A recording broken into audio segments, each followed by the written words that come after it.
Hello friends, आपका स्वागत है @प्रिया पॉलिटी डिपार्टमेंट। आज हम इंडियन पॉलिटी क्लास का शुभारंभ करेंगे, जो भारत की राज्य व्यवस्था के बारे में संपूर्ण जानकारी हमें प्रदान करेंगे। तो आइए शुरू करते हैं। भारत की राज्य व्यवस्था में सर्वप्रथम हम संविधान का वर्णन करेंगे। आखिर संविधान होता क्या है, संविधान की इतनी ज़रूरत क्या है और संविधान में संशोधन क्यों होते हैं और वर्तमान में कितने संविधान संशोधन हो चुके हैं। सर्वप्रथम संविधान का निर्माण 26 नवंबर 1949 को किया गया था, जबकि संविधान का स्वीकार 26 जनवरी 1950 को किया गया। भारतीय संविधान की विभिन्न परिभाषाएं दी जा सकती हैं, परंतु आपको समझाने के लिए हमने NCERT की परिभाषा को उदाहरण स्वरूप लिया है। ये विभिन्न स्वरूपों में भिन्न भिन्न हो सकती है। समझाने के लिए इस प्रकार है। भारतीय संविधान की परिभाषा: संविधान नियम और उपनियमों का एक लिखित दस्तावेज है, जिसके आधार पर किसी राष्ट्र की सरकार का संचालन किया जाता है। साथ ही व्यक्तियों के अधिकारों का वर्णन किया जाता है। इसका मूल में व्यक्तियों के अधिकारों की रक्षा करना है एवं राष्ट्र की सरकार का संचालन करना रहा है। पर भारत के संविधान में 395 अनुच्छेदों का वर्णन किया गया है। भारत के संविधान के भाग 1 में भारत और उसके संघ का वर्णन किया गया है, जिसमें 4 अनुच्छेद का वर्णन किया गया है। पहला, दूसरा, तीसरा एवं चौथा। इसी प्रकार हम इसका वर्णन करते हैं। अनुच्छेद 104 में भारत और उसके राज्य क्षेत्र का वर्णन किया गया है, जिसमें प्रथम अनुच्छेद में भारत राज्य के संघ का नाम का वर्णन किया गया है, अर्थात भारत के सभी जितने भी राज्य हैं, जैसे दिल्ली, मणिपुर आदि के नाम का वर्णन भारत के अनुच्छेद 1 में किया गया है, जबकि भारत के अनुच्छेद 2 में भारत के अन्य देश या किसी क्षेत्र के विलय का कर सकता है अनुच्छेद 2 के अनुसार। उदाहरण के लिए हमने 35वें संशोधन के द्वारा सिक्किम को भारत का सह राज्य बनाया था, जबकि 36 संविधान संशोधन के द्वारा सिक्किम को भारत का 22वां राज्य बनाया गया है।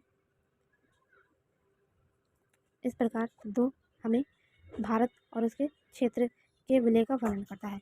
इसी प्रकार अनुच्छेद 3 भारत राज्य क्षेत्र नाम सीमा में परिवर्तन करने के लिए संसद को अनुमति देता है। भारत की संसद भारत के किसी भी राज्य में केंद्र शासित प्रदेश के क्षेत्र नाम एवं सीमा का परिवर्तन कर सकता है। एग्जाम्पल के लिए तेलंगाना को लेते हैं। 2 जून 2014 को आंध्र प्रदेश से निकालकर तेलंगाना को भारत का नया राज्य बनाया गया है। इसी प्रकार भारत की संसद यह कार्य साधारण बहुमत से कर सकती है। जबकि अनुच्छेद 4 में बताया गया है कि अनुच्छेद 2 और 3 पर अनुच्छेद 368 नहीं लगाया जा सकता। अनुच्छेद 368 से तात्पर्य है इसमें राष्ट्रपति की अनुमति की आवश्यकता नहीं है और साथ ही इसको राष्ट्रपति लौटा नहीं सकता है। ये साधारण बहुमत से संसद द्वारा ही पारित किया जा सकता है।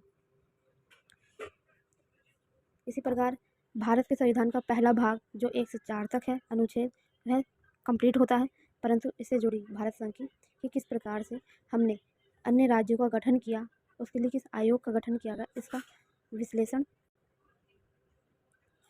जैसे कि भारत की राज्य व्यवस्था में राज्य पुनर्गठन आयोग का संपूर्ण वर्णन किया गया। सर्वप्रथम एस.के. धर आयोग ने 1948 में भारत के राज्यों का गठन किया, परंतु इसने भाषा के आधार पर नहीं अपितु प्रशासनिक सुविधा के आधार पर राज्य के गठन का वर्णन किया, जिसके कारण इसे निरस्त कर दिया गया।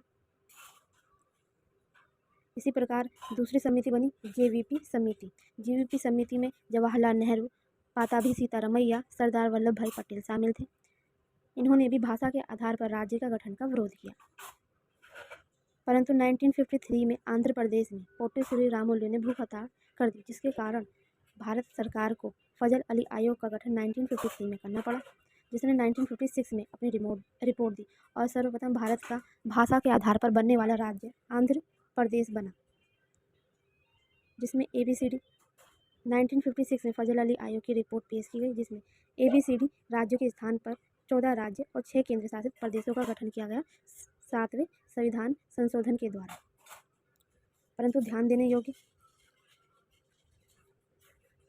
परंतु ध्यान रखने योग्य यह बात है, ABCD राज्यों में वह क्षेत्र शामिल थे जो ब्रिटिश सरकार ने विभाजित किए थे। यह भारत सरकार द्वारा विभाजित किए गए थे।